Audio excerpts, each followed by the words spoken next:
मित्रांनो, ITचा result declare झालेला आहे. तर आपण पाहूया ITचा रिझल्ट.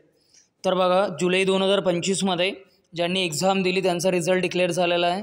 तर आपण सर्वात अगोदर जाऊया क्रोम ब्राउझरमध्ये. तर बघा,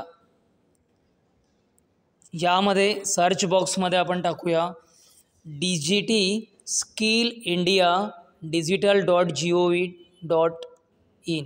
ही जी पहिली तुम्हाला वेबसाईट दिसत आहे ती आपल्याला टाकायचं आहे सर्च बॉक्समध्ये. ओके,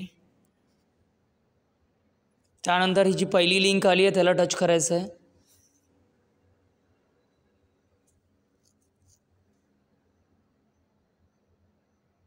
तर बघा, यामध्ये 3 लाईन्स दिसतं तुम्हाला लेफ्ट कॉर्नरला, त्यावर टच करायचं आहे. नंतर बघा, रिझल्ट इथे शो होत आहे, त्यावर टच करायचं आहे. नंतर बघा, इथे 2 ऑप्शन्स दिला आहे, एक CTS आहे आणि एक CITS आहे. आपल्याला CTSला टच करायचं आहे फ्रेंड्स. CTSला डन करायचं आहे. आणि बघा, हे महत्त्वाचं आहे, PRN नंबर दिलेला आहे तुमच्या ॲडमिट कार्डवर. काय रोल नंबर आहे, तर आपल्याला PRN नंबर विचारलेला आहे. तो रोल नंबर हा 14 डिजिटचा असतो. तर तुम्हाला तिथे रोल नंबर 00 स्टार्ट होतो. तो 00 कन्सिडर न करता त्या जागेवर आपल्याला R घ्यायचा आहे आणि R घेऊन आपल्याला जेवढे बाकीचे डिजिट्स आहेत ते लिहायचे आहे. तर बघा, इथे करूया आपण.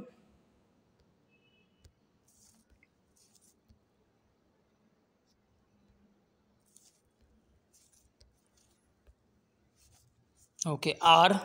बघा, मग नंतर बाकीचे डिजिट्स 00च्या जागेवर मी R घेतलेला आहे. प्रत्येकाच्या रोल नंबरमध्ये सुरुवातीला 00 आहे, त्याला Rनी रिप्लेस करायचं आहे. नंतर बाकीचे डिजिट सेम घ्यायचे आहे. तर बघा, मी एका जणाचा रोल नंबर इथे टाईप करून देतो. 2308282704923. ओके, देन नेक्स्ट आहे डेट ऑफ बर्थ. बघा, डेट ऑफ बर्थ इम्पॉर्टंट आहे, डेट ऑफ बर्थ माहिती असणं आवश्यक आहे. मी अगोदर इयर डन करून घेतो. बघा, इयर 2004 आहे त्याचं.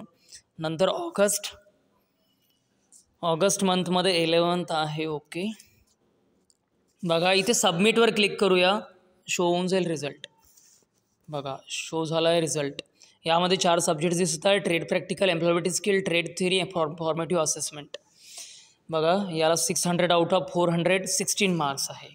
600 आउट ऑफ 416 मार्क्स आहे. मोर दॅन सायन्स आता 42